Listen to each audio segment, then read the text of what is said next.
There's a lot of great riffs that have been played on just one string, and there's a lot of value in learning the pentatonic shape on one string. Today's lesson is meant to introduce you to some new ideas to improve your soloing. I'm going to show you the pentatonic scale on just one string. I'm going to talk about resolution, and I'm going to show you how to use that scale compared with chord progressions to make more articulate solos. Printable tabs for this tutorial by becoming a Patreon with links in the notes for this guitar tutorial and all our guitar tutorials. Direct link to the specific tab is pinned in the first comment of the comment section. All right, let's go ahead and grab our guitar. Brain and attention span. Pencil and paper wouldn't hurt if you don't have the tabs either, because the stuff I'm going to teach you today, when applied to you learning how to solo, is going to make you a better musician. I guarantee it. So let's go ahead and jump on in and break it down. Okay, to get this started, I want to play you one idea. Listen closely. Now I would like you to listen to this idea. Did you notice any similarities? You should have, because they're actually the exact same notes. When you learn the 5 shapes of the pentatonic, the minor pentatonic has 5 shapes, and usually we go through, we learn them all. We learn how to solo that way. But kind of the 6th hidden shape is playing the minor pentatonic across one string. So today we're doing this in the key of D, but the same pattern will work for all 6 strings. Open D string, 3rd fret, which has a dot on most guitars, 5th fret, also has a dot up here on your fretboard, 7th fret, 10th fret. Now the 10th fret on most electric guitars does not have a dot. On some acoustics it does. And then your 12th fret, which is where your double dots are. So it's open, dot, dot, dot, 10, and dot. Pretty easy to memorize, right? That is the D minor pentatonic across one string. And that is what we're going to learn how to have fun with today. So you can use this pentatonic scale to play blues in D, minor blues. You can use it to play over an F major progression, or you can use it to play over a D minor progression. We're going to think of it as either a D blues or a D minor song. So your root note is the open D string. This here is your minor 3rd interval, your 4th interval, 5th interval, flat 7, and you're back to your root. Each one of these notes creates a different emotion when you play them. Now, the most important note, a phrase is like a musical sentence. When we play guitar, we don't have to breathe like a French horn or like a trumpet, but when they breathe, that marks the end of the phrase. Same things as a vocalist. Like if you were to think of a popular song, any popular song, Amazing Grace, how sweet the sound. Breathe. That's the end of your phrase. And that last note in a phrase is the most important. So when you're jamming in this, the last note is going to be what defines the color of that phrase.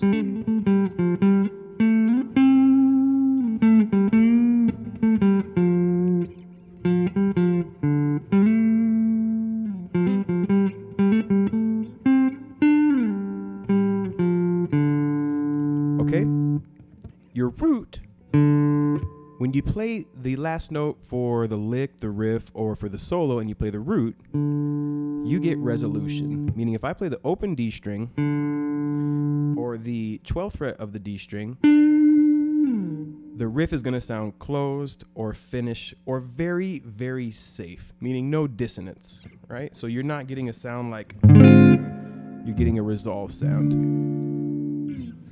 Minor 3rd. The minor 3rd is a fairly stable tone.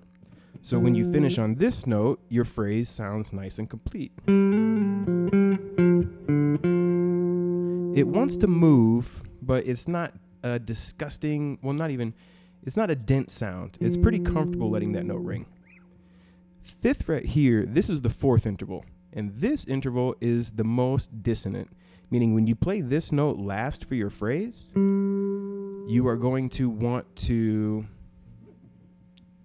well, let's play one, you'll hear. Let's do one actually first that'll finish on the open D, and then one that'll finish on the fourth interval.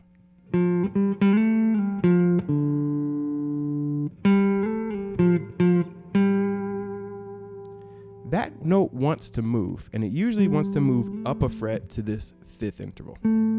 So when you let this ring, you're going to create discord, which is a little bit of musical tension, but that's good because you need tension to have release. That's how you create a story. Here is the fifth interval. The fifth interval is a very, very stable interval, and after the roots, the fifth note is your safest note. If you finish on there, it's going to blend in, resolve, and sound nice. Okay, flat 7. Flat 7 is a dissonant note. It wants to move up to the root. You can play on that tension.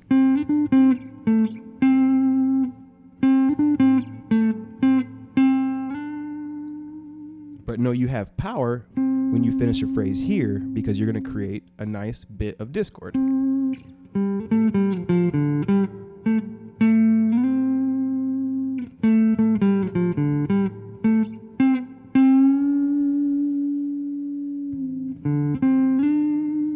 So those are all the intervals and kind of the colors that they create. Experiment, create phrases, and finish each of the phrase on the different ends of these notes, and kind of note what emotions you come up with. Note what colors you create. Know how you feel when you do that. Do it against a blues backing track. Do it against a D minor backing track. You're going to get different vibes, different feels, different colors, different emotions. Note them. And as you start to kind of feel those emotions, you're going to be able to use the scale to create those emotions through melody that you can transmit to the listener.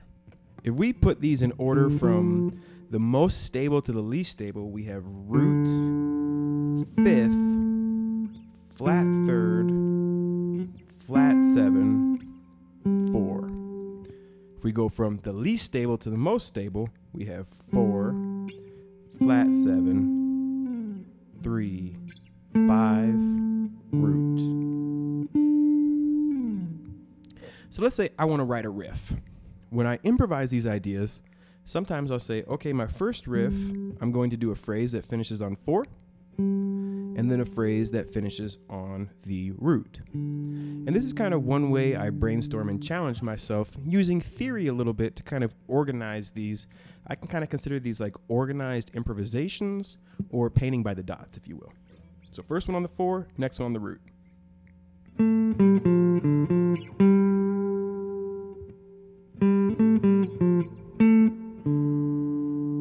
Let's repeat it.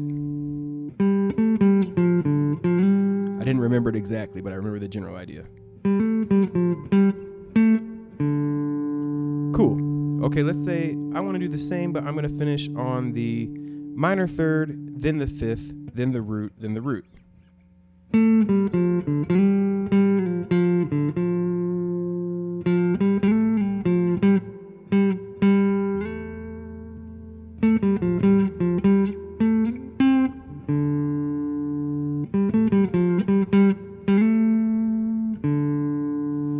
So that's one little way I practice these ideas. I choose the interval I want my phrase to finish on, and then I improvise everything but that note. So do the same. Now that you know each of these intervals, kind of start with 4 intervals, 2 intervals, 3 intervals. However, make a little pattern, improvise, land, and improvise and land. And you're going to create some really cool riffs that way.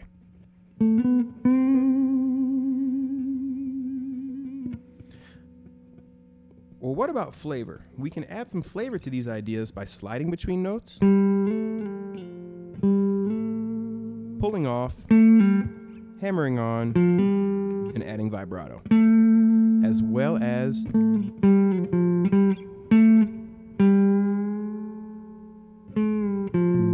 bends. So those are the 5 ornamentations. You should get to know each one. You can do a lot of things with these one-string solo ideas by adding intonation and ornamentation as well. Well, let's talk about how to harmonize this stuff so we can see how it works. First, we're going to do a blues, and then we're going to look at it in the context of a D minor progression. So you have D blues, D7, well, dominant D, that's a D9, and you have a G7, and then an A7. Sometimes in a quick turnaround blues, it'll go D7, G7, D7, D7.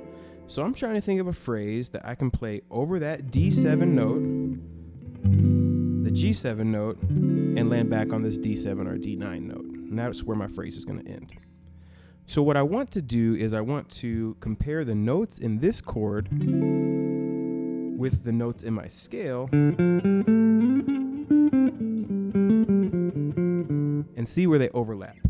So my D9 chord, I have a D note, I have an F sharp, I have an A note, and then the notes that make it a D9, I also have a C note, and I have an E note.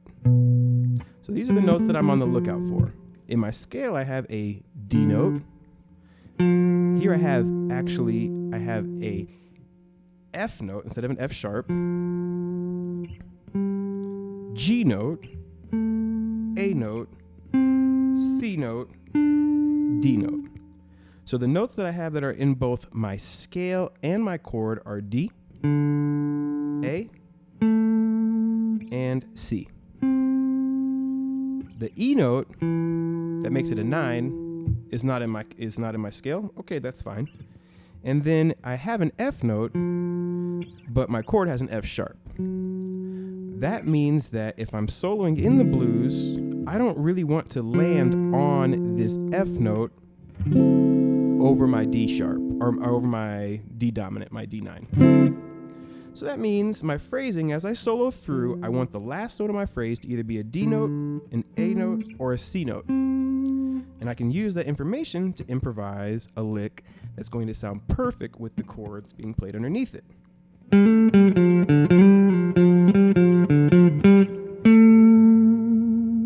A note, it's in my scale.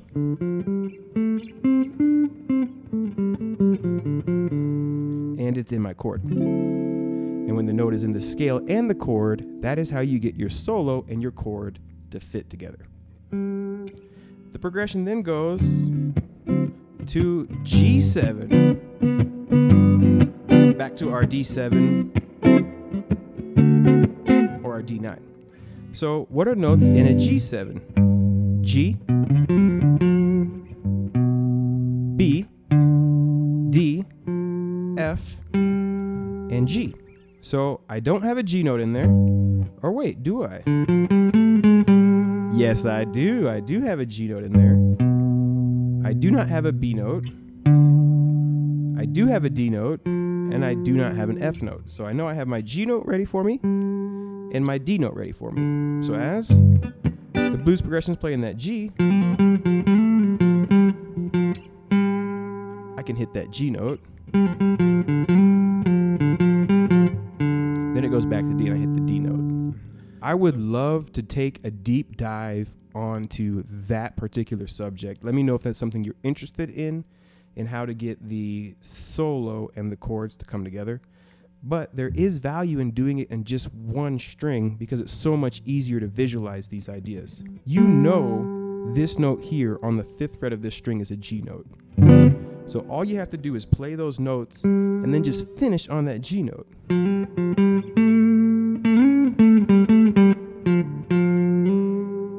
Oh, it's going back to D.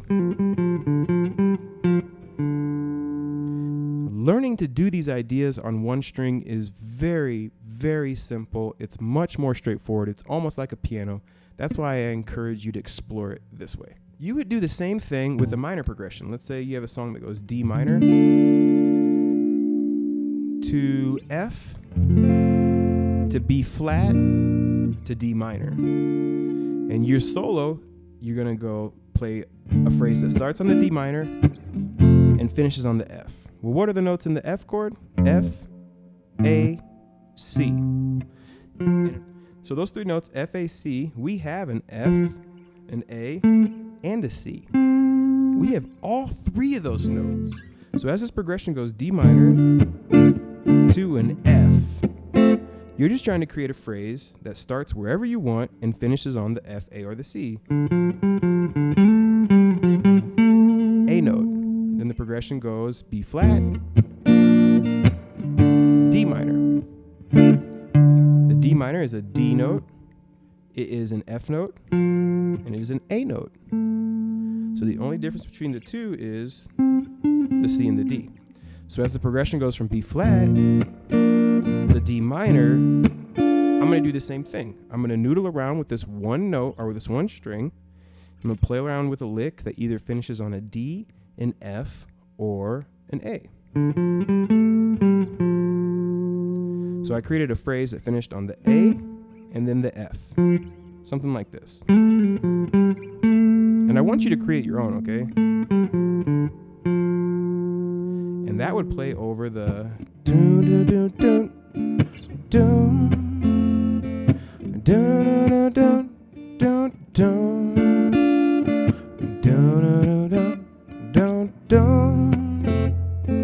dun dun dun. So I'm mapping out where I'm going to land, and then I'm trying to land on those notes. I just want you to do the same thing. Find backing tracks, find chord progressions. We've seen how to do it with the blues. We've seen how to do it with these regular chords. Learn the minor pentatonic on one string. Learn the intervals. Root, minor third, 4, 5, flat 7, octave. Learn them in order of stability. Root, 5, 3, flat 7, 4. Create expressive ideas with them independently. Explore the notes in the backing tracks you're playing over. Say, okay, this idea is going to finish on a D9 chord. The notes that are both in the D9 and the D pentatonic are D, A, C. So I'm going to finish these phrases on one of those notes. Then do the same with some D minor backing tracks. This is how you use the one string pentatonic, the hidden sixth shape, to both write riffs and master your phrasing, all right? It's just an introduction to these ideas, but believe me when I tell you that the one string pentatonic solo shape is very, very good for learning how to take these ideas from throwing spaghetti to making them much more articulate. All right, everybody. See you next Monday.